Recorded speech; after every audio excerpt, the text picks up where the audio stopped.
bienvenue sur YRgestion.fr, le site qui aide les entrepreneurs. Par un simple clic, vous pouvez vous abonner à notre chaîne et nous aider ainsi à nous améliorer. Une carte d'empathie est un outil graphique collaboratif utile pour aider les équipes à mieux connaître leurs clients et leurs utilisateurs. En effet, aucune formation ou expertise ne nous dit ce qui se passe dans la tête des clients ou des utilisateurs. Nous pouvons simplement rechercher, observer, demander et supposer. Et quand nous prenons le temps de mieux les comprendre, nous pouvons faire preuve d'empathie. Les professionnels de l'optimisation de l'expérience utilisateur font souvent face à des situations difficiles dans lesquelles les dirigeants et les parties prenantes se cantonnent à leurs propres opinions et sentiments et oublient leur public cible. Bien qu'une session de cartographie d'empathie ne modifie pas une culture d'entreprise qui n'apprécierait pas la recherche sur les utilisateurs, elle peut aider les participants à se concentrer sur eux en se mettant à leur place lorsqu'ils interagissent avec un produit ou un service. Pour créer une solution efficace, il faut comprendre le vrai problème et la personne qui le vit. L'exercice de création de la carte aide les participants à considérer les choses du point de vue de l'utilisateur, ainsi que ses objectifs et ses défis. La cartographie de l'empathie, ciblée sur un personnage, attention, ne remplace pas la cartographie du parcours client, que l'on appelle le Customer Journey. Je vous explique tout, c'est parti.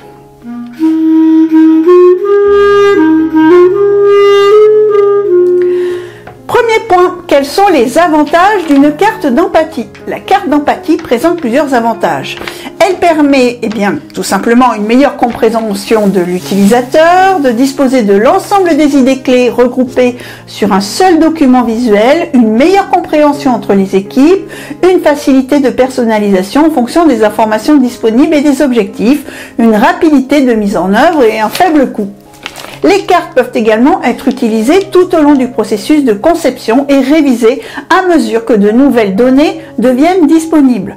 Une carte peu étoffée ou une session en révélant plus de questions que de réponses indique les domaines dans lesquels il est nécessaire d'effectuer plus de recherches sur les utilisateurs. Second point, comment créer une carte d'empathie? La représentation de l'utilisateur est souvent une grande tête sur une page blanche. Autour de l'utilisateur, la feuille est divisée en différentes sections ou cadrans. Chaque section est étiquetée avec une catégorie qui explore le monde externe, le monde observable, la mentalité interne de l'utilisateur. Bref, ce qu'il fait, ce qu'il voit, ce qu'il entend, ce qu'il pense, ce qu'il ressent, y compris les douleurs et les gains.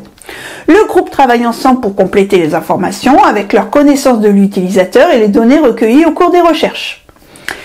Affinons un petit peu, voyons ce que pense et ressent le client. Ce premier point est l'un des plus difficiles de la carte d'empathie. Il consiste à se mettre dans l'esprit du client. Il faut réussir à déterminer tout ce qui importe vraiment pour lui. Il s'agit aussi bien de ses préoccupations majeures dans la vie, de ses inquiétudes, de ses rêves ou encore de ses espoirs. C'est aussi ce qui le touche au quotidien. Par exemple, il faut se poser les questions suivantes. Qu'est-ce qui est réellement important à ses yeux? Quelles sont ses principales sources de préoccupation? Qu'est-ce qui l'intéresse? Qu'est-ce qui l'inquiète? Qu'est-ce qui l'émeut? Ici, ce ne sont pas forcément des pensées ou des émotions dont il parle en public, mais c'est beaucoup plus intime. Il est nécessaire de creuser en profondeur. Vous pouvez aussi vous demander ce que voit le client. Donc, ensuite vient la partie où il est nécessaire de définir ce qu'il voit. Pour cela, la carte d'empathie doit prendre en compte l'environnement dans lequel il évolue au sens large.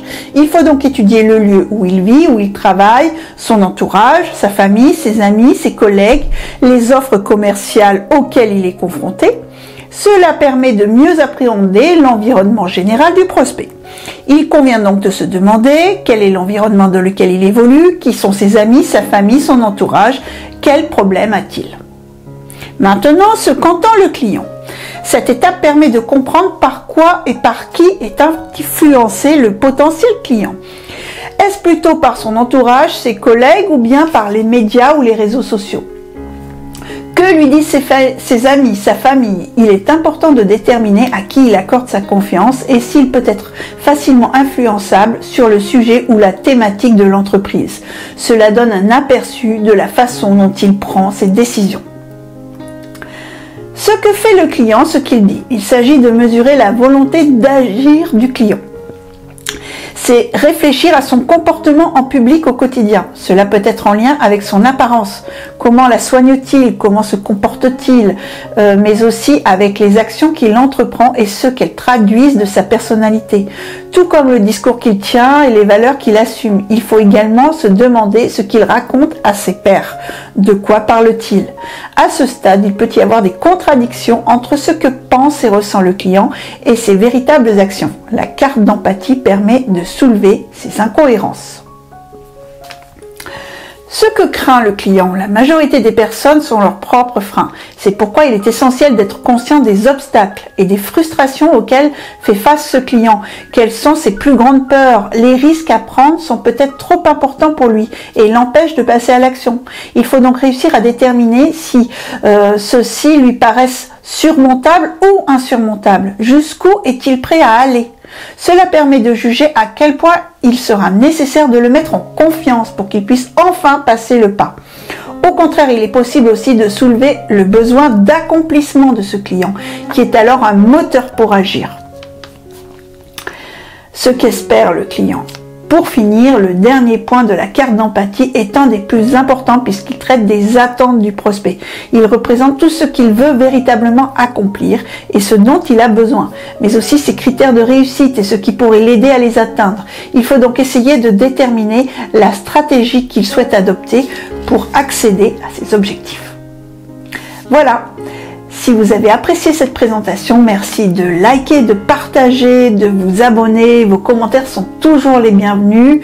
Je vous dis à très bientôt sur yrgestion.fr et très bonne fortune si vous avez trouvé le chat.